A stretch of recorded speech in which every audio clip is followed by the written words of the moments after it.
Hello students, আমার নাম Himadri Ganguly.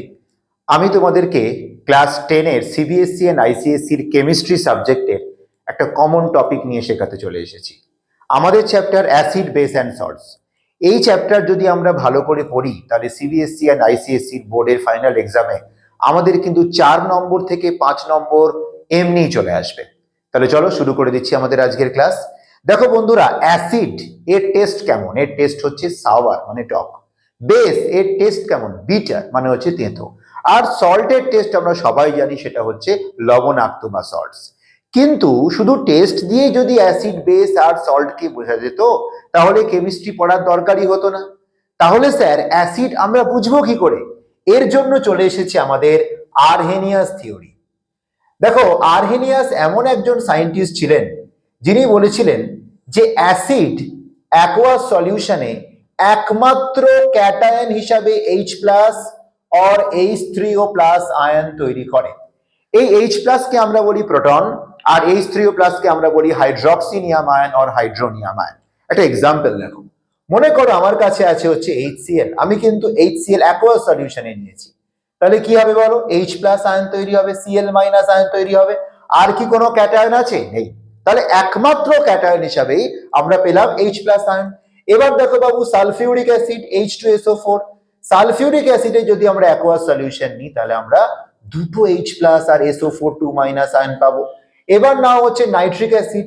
Nitric অ্যাসিডে যদি আমরা অ্যাকোয়াস সলিউশন নিই তাহলে আমরা একটা H+ আর একটা NO3- আয়ন তৈরি করব। সুতরাং অ্যাকর্ডিং টু আরহেনিয়াস থিওরি, যে সমস্ত কম্পাউন্ড হাইড্রোজেন যুক্ত এবং যারা অ্যাকোয়াস সলিউশনে একমাত্র ক্যাটায়ন হিসাবে H+ অর H3O+ আয়ন তৈরি করে তারা হচ্ছে অ্যাসিড। স্যার অ্যাসিড কত রকমের? চলো আমরা দেখে নিই এই কোয়েশ্চেনটার অ্যান্সার। অ্যাসিডকে আমরা বাবুরা বিভিন্ন ভাবে ভাগ করি। প্রথমটা আমরা দেখব হচ্ছে স্ট্রেংথের ওপর ডিপেন্ড করে। স্ট্রেংথের ওপর ডিপেন্ড করে বাবু অ্যাসিডকে আমরা দুটো ক্যাটাগরিতে ভাগ করি। একটা হচ্ছে স্ট্রং অ্যাসিড আর একটা হচ্ছে উইক অ্যাসিড। আচ্ছা স্যার, স্ট্রং অ্যাসিড কাকে বলে? দেখো, স্ট্রং অ্যাসিড হচ্ছে সেই সমস্ত অ্যাসিড যারা কথা দিয়ে কথা রাখে। মানে অ্যাসিডের কি কথা ছিল? অ্যাকোয়াস সলিউশনে H+ আয়ন তৈরি করা। স্ট্রং অ্যাসিডের প্রত্যেকটা মলিকিউল কথা রাখে। মানে আমি যদি 100খানা অ্যাসিড মলিকিউলকে অ্যাকোয়াস সলিউশনে ছেড়ে দিই, 100টার মধ্যে 100 জনই H+ আয়ন এবং হাইড্রক্সিল বা OH- আয়ন বা মনে করো H3O+ আয়ন দেবে। প্রত্যেকটা আয়নই কিন্তু আয়নে ডিসোসিয়েট হবে। যেমন আমি স্ট্রং অ্যাসিডের এক্সাম্পল বলছি HCl, HBr, HI, H2SO4, HNO3 আর HClO4। পৃথিবীতে স্যার কটা স্ট্রং অ্যাসিড আছে? 6টা, যারা 100% ডিসোসিয়েশন করে H+ and H3O+ আয়ন তৈরি করে। একজনকে নামগুলো: hydrochloric acid, hydrobromic acid, hydroiodic acid, sulphuric acid, nitric acid এবং পারক্লোরিক অ্যাসিড। এরা ছাড়া পৃথিবীতে যত অ্যাসিড আছে সবাই হচ্ছে উইক অ্যাসিড। যেমন বাবু H3PO4 ফসফরিক অ্যাসিড, যেমন বাবু H2SO3 সালফিউরাস অ্যাসিড, যেমন CH3COOH অ্যাসিটিক অ্যাসিড, যেমন HCOOH vinegar, HCOOH formic acid. যে কোনো অ্যাসিডই হবে হচ্ছে উইক অ্যাসিড, এই 6টা ছাড়া। আর কোনোভাবে অ্যাসিডকে ভাগ করা যায়? একেবারে সেকেন্ড যেভাবে ভাগ করা যায় অ্যাসিডকে সেটা হচ্ছে কনসেন্ট্রেশনের ওপর ডিপেন্ড করে। কনসেন্ট্রেশনের উপরে ডিপেন্ড করে অ্যাসিডকে আমরা দুটো ক্যাটাগরিতে ভাগ করি। একটাকে আমরা বলি কনসেন্ট্রেটেড অ্যাসিড আর একটাকে আমরা বলি dilute acid. Concentrated and dilute acid কোনটা বাবা? কনসেন্ট্রেটেড অ্যাসিড যে সমস্ত অ্যাসিডের সলিউশনে ওয়াটারের থেকে অ্যাসিডের পরিমাণ বেশি থাকে তাকে আমরা বলবো কনসেন্ট্রেটেড অ্যাসিড। যেমন মনে করো আমি যদি 60% ওয়েট বাই ভলিউমের একটা HCl এর অ্যাকোয়াস সলিউশন বানাই, এর মানেটা কি বাবু? পার্সেন্টেজ মানে আউট অফ 100 কত? তাহলে 60% মানে কি? 100 ml সলিউশনে 60 গ্রাম তোমার আছে হাইড্রোক্লোরিক অ্যাসিড, তার মানে ওয়াটার কত গ্রাম আছে? 40 গ্রাম। তাহলে ওয়াটারের পরিমাণ কম বাট অ্যাসিডের পরিমাণ বেশি, এই রকম অ্যাসিডের সলিউশনকে আমরা বলবো কনসেন্ট্রেটেড অ্যাসিড। আরো একটা এক্সাম্পল দেখো, ধরো আমার কাছে আছে 30% ওয়েট বাই ভলিউম HCl এর অ্যাকোয়াস সলিউশন। বন্ধুরা তাহলে আমার এখানে 100 ml সলিউশনে 30 ml আছে HCl, তাহলে ওয়াটার কতটা আছে 70 ml। তাহলে ভাবো 70 ml জল আর 30 ml HCl এর মধ্যে মেজরিটি তো জল, তাহলে যেখানে আমার সলভেন্টের পরিমাণ বেশি সেটাই হয়ে গেল ডাইলিউট অ্যাসিড। তাহলে এর তুলনায় এ ডাইলিউট, আবার এর তুলনায় এ কনসেন্ট্রেটেড, বিষয়টা অনেকটা আপেক্ষিক মানে হচ্ছে রিলেটিভ। স্যার আর কত রকম ভাবে অ্যাসিডকে ক্লাসিফিকেশন করা যায়? একেবারে করা যায়। সোর্সের উপর ডিপেন্ড করে অ্যাসিড বাবু দু রকম, একটাকে আমরা বলি অর্গানিক অ্যাসিড, আর একটাকে আমরা বলি বাবু মিনারেল অ্যাসিড। কোনগুলো বাবা অর্গানিক অ্যাসিড? যে সমস্ত অ্যাসিডের মধ্যে কার্বন এবং হাইড্রোজেন থাকবেই থাকবে, এবং যারা ন্যাচারাল সোর্সের থেকে এক্সট্রাকশন করে পাওয়া যায় বা ন্যাচারাল সোর্সের মধ্যে পাওয়া যায়, এদেরকে আমরা বলি অর্গানিক অ্যাসিড। আর যে সমস্ত অ্যাসিডের মধ্যে কার্বন এবং হাইড্রোজেন একসঙ্গে থাকবে না, বা থাকলেও তারা কিন্তু অর্গানিক সোর্সে পাওয়া যায় না, এদেরকে আমরা বলি মিনারেল অ্যাসিড। যেমন দেখো বাবা, সালফিউরিক অ্যাসিডে কার্বন নেই, মিনারেল অ্যাসিড। নাইট্রিক অ্যাসিডে কার্বন নেই, মিনারেল অ্যাসিড। ফসফরিক অ্যাসিডে কার্বন নেই, মিনারেল অ্যাসিড। হাইড্রোক্লোরিক অ্যাসিডে কার্বন নেই, মিনারেল অ্যাসিড। স্যার কার্বনিক অ্যাসিডে তো কার্বন আছে, হাইড্রোজেন আছে, তাহলে ও কি মিনারেল অ্যাসিড? হ্যাঁ, কার্বনিক অ্যাসিড তো কোল্ড ড্রিঙ্কস এর মধ্যে পাওয়া যায়, অথবা যখন তুমি কার্বন ডাই অক্সাইড কি ওয়াটারে ডিসলভ করছো সেই সোডা ওয়াটারের মধ্যে পাওয়া যায়। এটা কি ন্যাচারাল সোর্সের মধ্যে পাওয়া গেল, কার্বন এবং হাইড্রোজেন থাকা সত্ত্বেও পাওয়া গেল না, তাই জন্য এই হয়ে গেল মিনারেল অ্যাসিড। এবার চলে আসে বাবু অর্গানিক অ্যাসিডে। ভিনিগারের মধ্যে থাকে 7 to 8% acetic acid. Sting of bees এর মধ্যে থাকে ফর্মিক অ্যাসিড। টমেটোর মধ্যে থাকে হচ্ছে অক্সালিক অ্যাসিড। এইরকম প্রচুর এক্সাম্পল আছে যেগুলো ন্যাচারাল সোর্সের মধ্যে পাওয়া যায়, এদেরকে আমরা বলি অর্গানিক অ্যাসিড। এবং ফাইনালি বাবারা, অ্যাসিডকে আর একটা ক্যাটাগরিতে ডিভাইড করা যায়, যেটা এই ক্লাসের সবচেয়ে ইম্পর্টেন্ট টপিক, সেটা হচ্ছে বেসিসিটি। What is basicity? দেখো বাবা, আরহেনিয়াস বলেছিলেন অ্যাসিড অ্যাকোয়াস সলিউশনে H+ or H3+ আয়ন তৈরি করে। আমি তোমাকে বলি, একটা অ্যাসিড মলিকিউল অ্যাকোয়াস সলিউশনে যতগুলো H+ আয়ন তৈরি করে সেই সংখ্যাটা হচ্ছে অ্যাসিডের বেসিসিটি। যদি বেসিসিটি 1 হয় তাকে আমরা বলবো মনোবেসিক অ্যাসিড। এদের বেসিসিটি কত? 1।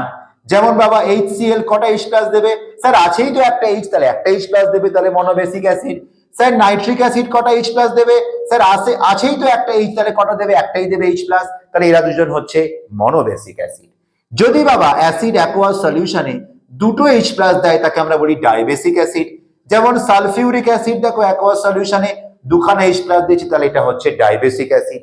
যদি বেসিসিটি 2 এর থেকে বেশি হয় তাকে আমরা বলি পলিবেসিক অ্যাসিড। তুমি এটাকে ট্রাইবেসিক, টেট্রাবেসিক, পেন্টাবেসিক বলতে পারো, বাট ইন জেনারেল কেমিস্ট্রিতে এটাকে আমরা বলি পলিবেসিক অ্যাসিড। যেমন ধরো ফসফরিক অ্যাসিড H3PO4 অ্যাকোয়াস সলিউশনে 3খানা H+ দেয়। যেমন ধরো সিলিসিক অ্যাসিড H4SiO4, এটা অ্যাকোয়াস সলিউশনে 4খানা H+ দেয়। তাহলে যখনই H+ এর সংখ্যা 2 এর থেকে বেশি হচ্ছে সেটাকে আমরা বলছি পলিবেসিক অ্যাসিড। তাহলে এই হচ্ছে আমাদের ইন জেনারেল অ্যাসিডের ক্লাসিফিকেশন। এবার চলো আমরা আসবো হচ্ছে অ্যাসিডের কিছু ভীষণ ভীষণ ইম্পর্টেন্ট কেমিক্যাল রিঅ্যাকশনের দিকে, যেগুলো তুমি কি ওয়ান শর্ট সাজেশন হিসাবেও তুমি কিন্তু চাইলে পড়ে নিতে পারো, যেগুলো থেকে প্রতি বছর ক্লাস 10 CBSE বা ICSE তে কোয়েশ্চেন কিন্তু আসেই আসে। আমরা দেখবো অ্যাসিডের কেমিক্যাল প্রপার্টিজ। প্রথম কেমিক্যাল প্রপার্টি হচ্ছে অ্যাসিডের পিএইচ।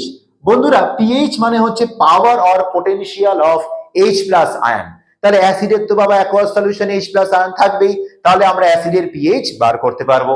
কি করে পিএইচ বার করব? সেখান থেকে নিউমেরিক্যাল প্রতি বছর আসছে। পিএইচ হচ্ছে নেগেটিভ লগ অফ H+ এর কনসেন্ট্রেশন। তাড়াতাড়ি করো। ধরো আমাকে বলেছে 0.1 মোলার HCl অ্যাকোয়াস সলিউশনের পিএইচ কত? তুমি কি লিখবে? PH will be equal to negative log. এবার স্যার কত লিখবো? ভালো করে দেখো, 0.1 মোলার যদি আমার থাকে HCl, তাহলে ওর অ্যাকোয়াস সলিউশনে নিশ্চয়ই 0.1 মোলার H+ পাবে। তাহলে H+ এর কনসেন্ট্রেশন কত? 0.1।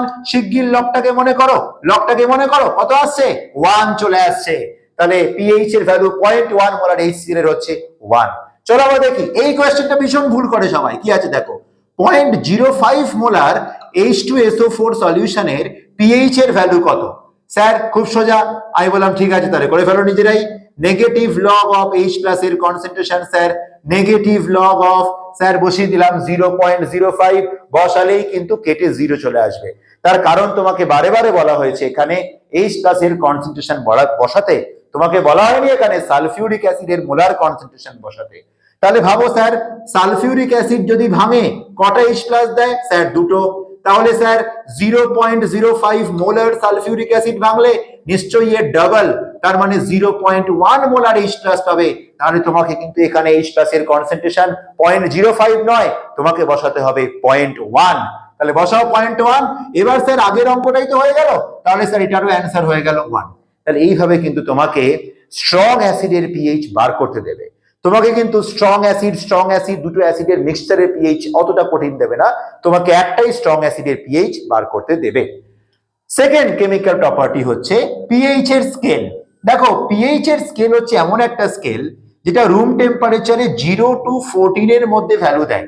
রিপিট, এটা কিন্তু রুম টেম্পারেচারে পিএইচ এর স্কেল 0 to 14 এর মধ্যে ভ্যালু দেয়। পিএইচ এর ভ্যালু 7 মানে সেটা হচ্ছে ডিস্টিলড ওয়াটারের পিএইচ, মানে হচ্ছে নিউট্রাল মিডিয়ামের পিএইচ। যত এটা 0-র দিকে যাবে তত অ্যাসিড হবে বাবা স্ট্রং, আর যত এটা 14 এর দিকে যাবে তত বেস হয়ে যাবে বাবু স্ট্রং, তত বেস হবে স্ট্রং। আচ্ছা স্যার, আপনি টেম্পারেচারটাকে লিখলেন কেন? আমরা তো বইতে পড়েছি পিএইচ স্কেল 0 to 14 এর মধ্যে লাই করে রুম টেম্পারেচার। স্যার টেম্পারেচারটা কি খুব ইম্পর্টেন্ট? একদম ইম্পর্টেন্ট। যদি তুমি টেম্পারেচার বাড়াও, ভালো করে শুনে রাখো কি বলছি, যদি তুমি টেম্পারেচার বাড়াও পিএইচ এর স্কেল ছোট হয়ে যায়। একটা এক্সাম্পল দেখো, তুমি যদি 55 ডিগ্রি সেন্টিগ্রেড টেম্পারেচারও নাও না, পিএইচ এর স্কেল 0 to 14 এর জায়গায় হয়ে যাবে 0 to 13। আবার তুমি যদি 5 ডিগ্রি সেন্টিগ্রেড টেম্পারেচার করো তাহলে পিএইচ এর স্কেল এনলার্জ হয়ে যাবে 0 to 15। তাহলে 0 to 14 কিন্তু রুম টেম্পারেচারের জন্যই অ্যাপ্লিকেবল। চলে আসি আমরা থার্ড কেমিক্যাল প্রপার্টি অ্যাসিডের, সেটা হচ্ছে রিঅ্যাকশন উইথ মেটালস। সেটা হচ্ছে বাবা রিঅ্যাকশন উইথ মেটালস। বন্ধুরা তোমরা chemical reactions and equations chapter পড়েছো, ফার্স্ট চ্যাপ্টার সিবিএসই। ওখানে আমরা পড়েছিলাম টাইপস অফ কেমিক্যাল রিঅ্যাকশনস। তার মধ্যে ছিল ডিসপ্লেসমেন্ট রিঅ্যাকশন, তার মধ্যে ছিল মেটালের রিঅ্যাক্টিভিটি সিরিজ। এক ঝলক দেখো তো, lithium, sodium, potassium, calcium, magnesium, aluminium, zinc, iron, lead, hydrogen এবং তার নিচে ছিল ধরো কপার, সিলভার, এরা ছিল। আমরা কি পড়েছি, নিচ থেকে যত আমরা উপরের দিকে যাচ্ছি তত কিন্তু মেটালের রিঅ্যাক্টিভিটি বা মেটালের অ্যাক্টিভিটি কিন্তু বাড়ছে। এর উপর ডিপেন্ড করে তোমাকে এই রিঅ্যাকশন গুলোকে কমপ্লিট করতে হবে।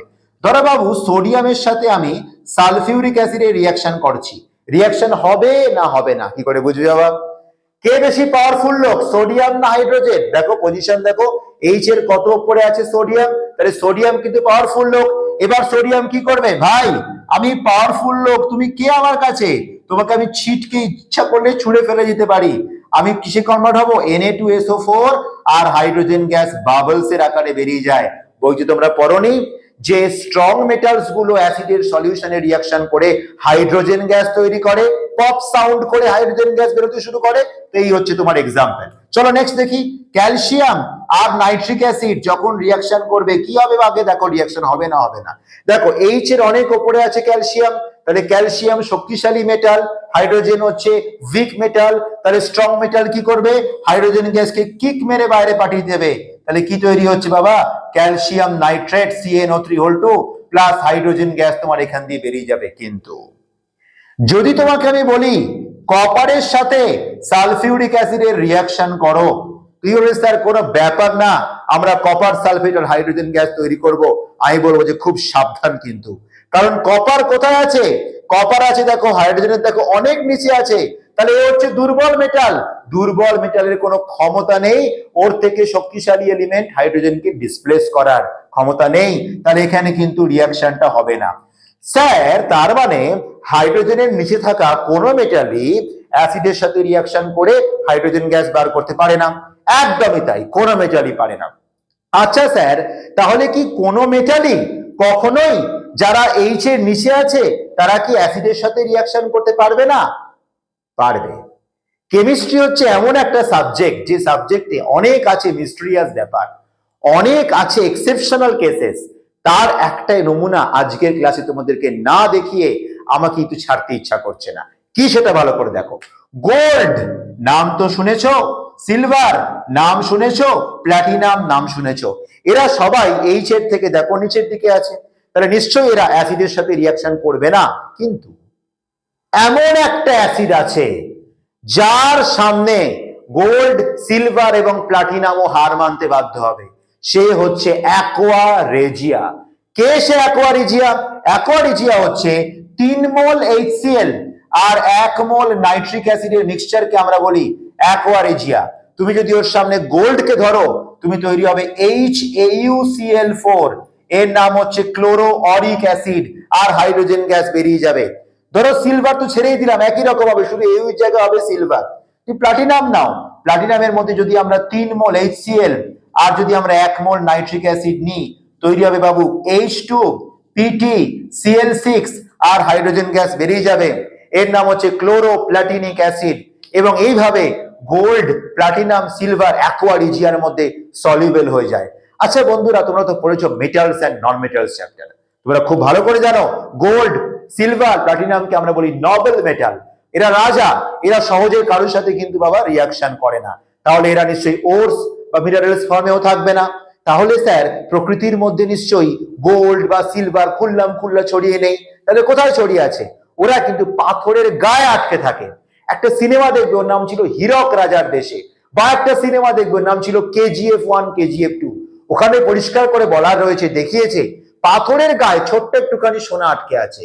তাহলে স্যার সোনাটাকে আমি কাটবো কি করে? আমি কি হাতুড়ি বাড়ি মেরে? No, that is not a chemical process. তোমাকে ওর সাথে অ্যাকোয়া রেজিয়া রিয়াকশন করতে হবে। অ্যাকোয়া রেজিয়া শুধু খুঁজে খুঁজে ওইটুকু সোনার সাথে রিয়াকশন করবে এবং সোনাটাকে সলিউশনের মধ্যে নিয়ে আসবে। তারপর তুমি থার্মাল ডিসোসিয়েশন করবে, মানে হালকা হিট দেবে, ক্লোরিন গ্যাস বেরিয়ে যাবে, হাইড্রোজেন গ্যাস বেরিয়ে যাবে, পিওর গোল্ড তুমি পড়ে থাকবে। তাহলে এইগুলো কিন্তু অ্যাসিডের আরো একটা ইম্পর্টেন্ট ইউজেস এর মধ্যে পড়ছে। Third use, reaction with metallic carbonates and bicarbonates. With metallic carbonates comma bicarbonates. দেখো তোমাকে বলে রাখি, তোমাকে ধরো ফাইনালে কোয়েশ্চেন দিয়েছে যে সালফিউরিক অ্যাসিডের সাথে ওয়াশিং সোডা মানে সোডিয়াম কার্বনেটের রিয়াকশন কি হবে। তুমি মাথার চুল ছিঁড়ে ফেলছো। আমি তোকে ট্রিক্স বলছি, এক্ষুনি তুমি কিন্তু কোয়েশ্চেনটার অ্যান্সার করতে পারবে। কি দেখো, যে কোনো অ্যাসিড, সেটা অর্গানিক অ্যাসিড হোক বা ইনঅর্গানিক অ্যাসিড হোক, তার সঙ্গে তুমি যদি মেটালিক কার্বনেটের রিয়াকশন করো, দুটো জিনিস আগে লেখো। একটা হচ্ছে কার্বন ডাইঅক্সাইড গ্যাস, আর একটা হচ্ছে ওয়াটার ভেপার। এবার দেখো, এখান থেকে H2O বেরিয়ে গেছে, এখান থেকে CO2 বেরিয়ে রয়েছে, কে পড়ে রয়েছে? Na2SO4 salt. তাহলে তোমাকে শুধু সল্টটাকে লিখে দিতে হবে। আরো একটা এক্সাম্পল দেখো, ধরো আমি নিলাম নাইট্রিক অ্যাসিড, আর আমি নিলাম বাবু এখানে কি নিলাম বলো? সোডিয়াম বাইকার্বনেট নিলাম, এর নাম হচ্ছে বলো বেকিং সোডা। কি তৈরি হবে ভালো করে দেখো। তুমি যে অ্যাসিডই নাও আর যে বাইকার্বনেট নাও, দুটো জিনিস কিন্তু তোমার অবশ্যই তৈরি হবে সব সময়, সেটা হচ্ছে কার্বন ডাইঅক্সাইড গ্যাস আর ওয়াটার ভেপার। তাহলে এই CO2 বাদ, এই হাইড্রোজেন ওয়াটার হয়ে বাদ, কে পড়ে আছে? সোডিয়াম আর NO3। লিখে দাও পুরো হিট, এটা তৈরি হয়ে গেল sodium nitrate NaNO3, Chile saltpetre. Sir আমি এবারে অর্গানিক অ্যাসিড নেব। আমি বললাম নো ইস্যুস, তুমি লেখো CH3COOH। আর কি নেবে বলো? স্যার ক্যালসিয়াম কার্বনেট নেব। আমি বললাম ক্যালসিয়াম কার্বনেট দূরের কথা, পুরো তাজমহলের ক্যালসিয়াম কার্বনেট নিয়ে চলে এসো, দুর্দান্ত রিয়াকশন হবে। কি বলেছি? চুপচাপ লেখো বাবা, নাক ডাকিয়ে ঘুমোতে ঘুমোতে চোখ বন্ধ করে লেখো CO2 আর H2O। দেখো CO2 বেরিয়ে গেল, হাইড্রোজেন গুলো বেরিয়ে গেল, কি রইলো? Calcium acetate CaCH3COO2। তার মানে এই রিয়াকশন থেকে কিন্তু আমরা অ্যাসিডকে আইডেন্টিফাই করতে পারি। ধরো আমার কাছে একটা কন্টেনারের মধ্যে রয়েছে, ধরো কিছু একটা অ্যাসিড রয়েছে, ঠিক আছে, আমি জানি না এটা অ্যাসিড না বেসের সলিউশন। আমি কি করব? কার্বনেট অ্যাড করব, CO2 বেরোবে। CO2 কি কাজ?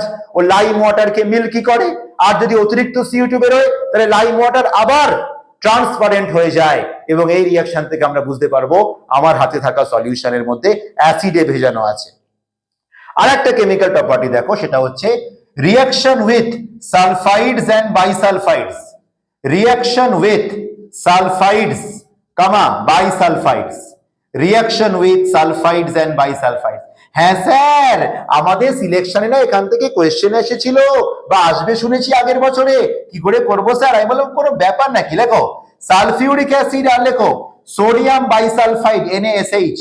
শোনো, যখনই দেখবে বাইসালফাইড রয়েছে বা যখন দেখবে সালফাইড রয়েছে, আগে চোখ বন্ধ করবে।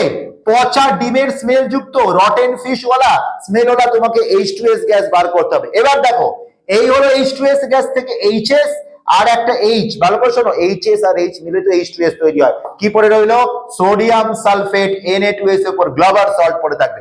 আবার দেখো, ধরো নাও নাইট্রিক অ্যাসিড, এবার নাও পটাশিয়াম সালফাইড মানে হচ্ছে K2S। কিচ্ছু করার নেই, তুমি শুধু এখানে H2S গ্যাস রটেন এগ স্মেলের বার করে দাও। কি পড়ে রইলো? পটাশিয়াম নাইট্রেট KNO3 ব্যালেন্স করে দেবে। তাহলে এইভাবে কিন্তু আমরা অ্যাসিডের যতগুলো কেমিক্যাল প্রপার্টি ছিল সবকটা করে ফেললাম। এবার শোনো, অ্যাসিডের কেমিক্যাল প্রপার্টির কিছু না অ্যাপ্লিকেশন আছে। অ্যাপ্লিকেশন নাম্বার 1, সেটা হচ্ছে তোমার এস্টারিফিকেশন রিঅ্যাকশনে কিন্তু বাবা অ্যাসিড ব্যবহার করা হয়। এস্টারিফিকেশন রিঅ্যাকশনটা কি চলো আমরা দেখি। তোমরা দেখো, কার্বন অ্যান্ড ইটস কম্পাউন্ড চ্যাপ্টারে অবশ্যই পড়েছো যে আমাদের ধরো রয়েছে CH3COOH, এটা কি নাম? Acetic acid. তার সাথে আমি নিলাম হচ্ছে অ্যালকোহল C2H5OH, মিডিয়ামে আমি নিলাম হচ্ছে কনসেন্ট্রেটেড সালফিউরিক অ্যাসিড। বাবুরা, কনসেন্ট্রেটেড সালফিউরিক অ্যাসিড হচ্ছে ডিহাইড্রেটিং এজেন্ট। এরা কি করে? অন্য মলিকিউলস থেকে ওয়াটারকে অ্যাবজর্ব করে নেয়। ও কি করবে দেখো, পুরো খুঁজে খুঁজে চিরুনি তল্লাশি করে ওয়াটার বার করবে। কি করে দেখো, ও বললো অ্যাসিড তুমি আমাকে OH গ্রুপ দাও, তুমি অ্যালকোহল আমাকে H গ্রুপ দাও, তাহলে হয়ে গেল OH আর H মিলে দেখো ওয়াটার কি পড়ে রয়েছে দেখো। এই দেখো, আমি জাস্ট কপি করছি, CH3CO, তারপর আছে O, তারপর আছে বলো C2H5। তোমরা পড়েছো এই COOR, এই গ্রুপটাকে আমরা বলি হচ্ছে স্টার। এই স্টারের নাম হচ্ছে ইথাইল ইথানোয়েট। এর কিন্তু ফ্রুটি স্মেল, মিষ্টি ফল বা ফুলের মতন স্মেল, সেজন্য এই স্টার দিয়ে পারফিউম, বডি স্প্রে, তোমার ডিটারজেন্ট বা সোপ এগুলো কিন্তু তৈরি করা যায়। আর একটা এক্সাম্পল তুমি দেখো, আর একটা অ্যাপ্লিকেশন তুমি দেখো, সেটা হচ্ছে অ্যাসিডের, সেটা হচ্ছে র্যানসিডিটি। র্যানসিডিটি মানে হচ্ছে খাবার পচে যাওয়া। তোমরা দেখেছো, ধরো বাড়িতে মা সকালে একটা খাবার রান্না করলেন, সেই খাবারটা কি তুমি 1 সপ্তাহ পর খেতে পারবে? খেতে কেন পারবে না? খেতে অবশ্যই পারবে, কিন্তু খাওয়ার পর তোমার শরীরটা খারাপ হয়ে যাবে, তাই তো? কেন? ওই খাবারটা খাওয়ার সময় তোমার মনে হবে যেন খাবারটা টক টক। কেন বলো তো? তার কারণ আমাদের যে খাবার তার মধ্যে থাকে হচ্ছে কার্বোহাইড্রেটস, এবং কার্বোহাইড্রেটস মানে কি? ওর মধ্যে কার্বন আর হাইড্রেট মানে হচ্ছে ওয়াটার মলিকিউলস একসাথে আছে। এবার তুমি যদি দীর্ঘদিন ধরে তুমি ওই খাবারটাকে যদি গরম টেম্পারেচারে এয়ারের মধ্যে রেখে দাও, তাহলে এয়ারের অক্সিজেনের সাথে কার্বনের রিঅ্যাকশন হবে এবং কার্বনিক অ্যাসিডে কনভার্ট হবে। সেম কার্বনিক অ্যাসিড থাকে কোল্ড ড্রিঙ্কস এর মধ্যে, সেম কার্বনিক অ্যাসিড থাকে পচা খাবারের মধ্যে, এবং তুমি জানো সেই র্যানসিডিটিতে ভাইরাস, ব্যাকটেরিয়া সবার ওভারগ্রোথ হবে। ওই খাবার তুমি যদি এখন খাও তাহলে কিন্তু তোমার পেট খারাপ হবে। ওই জন্য খাবারকে অক্সিজেনের থেকে দূরে টেম্পারেচার কমিয়ে রাখতে হয়। আমরা কি করি? রেফ্রিজারেটরে খাবার রাখি, যাতে টেম্পারেচার কম, বাবুরা টেম্পারেচার কম হলে রিঅ্যাকশনের রেটও কম হয়, খাবার পচতে দেরি হয়, বাট পচবেই। সেকেন্ড, তুমি দেখেছো চিপসের প্যাকেটগুলো ফোলা ফোলা থাকে, কেন বলতো? ওর মধ্যে ভর্তি করে চিপস জ্বালা নেই, ওর মধ্যে ভর্তি করে নাইট্রোজেন গ্যাস ভরা আছে। তার কারণ চিপসের প্যাকেটে পটেটোর মধ্যে রয়েছে কার্বোহাইড্রেটস, ওই কার্বোহাইড্রেট যাতে অক্সিজেনের কন্ট্যাক্টে না আসতে পারে, তাই জন্য ওকে নাইট্রোজেনের ইনার্ট এনভায়রনমেন্ট তৈরি করে রাখা হয়।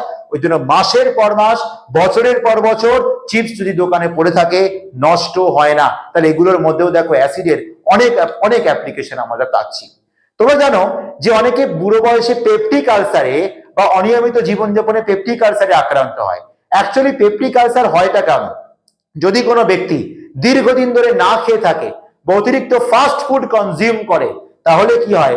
আমাদের যে তোমার রয়েছে যে স্টমাক, এই স্টমাক থেকে কনসেন্ট্রেটেড পিএইচ হচ্ছে 1 to 3, বেসিক্যালি পিএইচ ভ্যালু হয় 1.5, HCl বেরোয়। সেই HCl যদি এখন খাবারের সাথে কন্ট্যাক্টে না আসে, তাহলে কনসেন্ট্রেটেড অ্যাসিড কি করবে বলো? আমাদের শরীরে আলসার মানে ঘা তৈরি করবে, এবং সেটা পরে কিন্তু ক্যান্সারাস রোগেও কিন্তু কনভার্ট হতে পারে। তাহলে প্রচুর অ্যাপ্লিকেশনস রয়েছে। আরো কিছু ইম্পর্টেন্ট জিনিস তোমাদেরকে বলি। তোমাদেরকে একটা জিনিস জানতে হবে, পৃথিবীতে সব থেকে দামি অ্যাসিডের নাম হচ্ছে সালফিউরিক অ্যাসিড। এর দুটো নাম আছে, খুব আসে এক্সামে, আগের বছরই CBSE তে এসেছিল। সেটা হচ্ছে oil of vitriol. Oil of vitriol sulphuric অ্যাসিডকে কেন বলা হয় বন্ধুরা? তার কারণটা হচ্ছে গ্রিন ভিট্রিয়ল, যার ফর্মুলা FeSO4.7H2, গ্রিন ভিট্রিয়ল কি হিট দিয়ে অক্সিডাইজ করে প্রথম সালফিউরিক অ্যাসিড তৈরি করা হয়েছিল বলে একে বলে অয়েল অফ ভিট্রিয়ল। সালফিউরিক অ্যাসিডকে কিং অফ কেমিক্যালস বলা হয়, তার কারণ সালফিউরিক অ্যাসিডের প্রচুর ইউজেস রয়েছে। তুমি বলো ফার্টিলাইজারে অ্যামোনিয়াম সালফেট, তুমি বলো ইনসেকটিসাইডে DDT, তুমি জানো একটু আগে এস্টার তৈরি করতে যেখানে বডি স্প্রে তৈরি করা হয়েছিল, পারফিউম তৈরি করা হয়েছিল, সালফিউরিক অ্যাসিড থেকে তুমি ক্ষতিকারক পদার্থ TNT, ট্রাই নাইট্রোটলুইন, বিস্ফোরক পদার্থ, কাঁদানে গ্যাস, ক্লোরোপিক্রিন, ঘুমের ওষুধ, ক্লোরিটোন থেকে শুরু করে প্রচুর প্রচুর জিনিস তৈরি করা হয়। মার্কেটে যখনই সালফিউরিক অ্যাসিডের ক্রাইসিস হয় তখন কিন্তু গভর্নমেন্ট বুঝতে পারে কেমিক্যাল ফান্ড গুলো, যে কেমিক্যাল যে হাবস গুলো প্রচুর পরিমাণে চলছে, এবং তখন কিন্তু বাজেটে বেশি টাকা বরাদ্দ করা হয় কেমিক্যাল হাবস গুলোর জন্য। এই সমস্ত কারণে সালফিউরিক অ্যাসিডকে আমরা বলি কিং অফ কেমিক্যালস। নাইট্রিক অ্যাসিডের একটা কমন নেম আছে, সেটা হচ্ছে অ্যাকোয়া ফর্টিস। তার কারণ নাইট্রিক অ্যাসিডকে বলি তেজি জল, মানে হচ্ছে অ্যাকোয়া ফর্টিস। যদি তোমার স্কিনে কন্ট্যাক্ট হয় even dilute nitric acid, skin তো সঙ্গে সঙ্গে কিন্তু ইয়েলোইশ হয়ে যায়, এবং এই সমস্ত কারণে নাইট্রিক অ্যাসিডকে আমরা বলি অ্যাকোয়া ফর্টিস। চলে আসো HCl। HCl কে আমরা বলি মিউরিয়েটিক অ্যাসিড। HCl কে আমরা বলি মিউরিয়েটিক অ্যাসিড। মিউরিয়েটিক এই ওয়ার্ডটা কোন ইংলিশ ওয়ার্ড না, এটা ল্যাটিন ওয়ার্ড। ল্যাটিন ওয়ার্ড মিউরিয়ন্স, মানে হচ্ছে vapour. Hydrogen chloride actually room টেম্পারেচারে লিকুইড বা সলিউশনে থাকে না, ও ভেপার ফর্মে থাকে। ওই ভেপারটাকে যদি আমরা ওয়াটারের মধ্যে দিয়ে পাস করাই তখনও অ্যাকোয়াস সলিউশনে হাইড্রোক্লোরিক অ্যাসিড তৈরি করে। তাহলে মিউরিয়ন, এটা ল্যাটিন ওয়ার্ড, মানে vapour. Room temperature HCl vapour ফর্মে এক্সিস্ট করে বলে ওকে আমরা বলি মিউরিয়েটিক অ্যাসিড। এইরকমই আরো সুন্দর সুন্দর টপিক নিয়ে আমরা মাঝে মধ্যেই চলে আসবো সোশ্যাল মিডিয়াতে তোমাদের সঙ্গে বিভিন্ন রকমের ইম্পর্টেন্ট জিনিস নিয়ে আলোচনা করার জন্য। তো আজকের ক্লাসে আমরা অ্যাসিড বেস সল্টস চ্যাপ্টারের অ্যাসিড পার্টের একটা ওয়ান শট নিয়ে আলোচনা করলাম। আশা করি খুব শীঘ্রই এর পরবর্তী পার্ট নিয়ে বা নতুন কোনো চ্যাপ্টার নিয়ে তোমাদের সঙ্গে আবার দেখা হবে। সুতরাং এই ভিডিওটাকে লাইক করবে, সাবস্ক্রাইব করবে, কমেন্ট করবে, ভালোবাসবে, কারণ তোমাদের ভালোবাসাই আমাদের এডুকেশন স্প্রিন্টের জীবনে চলার পথে স্প্রিন্ট নেওয়ার জন্য একমাত্র পাথেয়, এবং তোমাদের ভালোবাসাই আমাদের আরো ভালো করে পড়াতে সাহায্য করবে। ধন্যবাদ।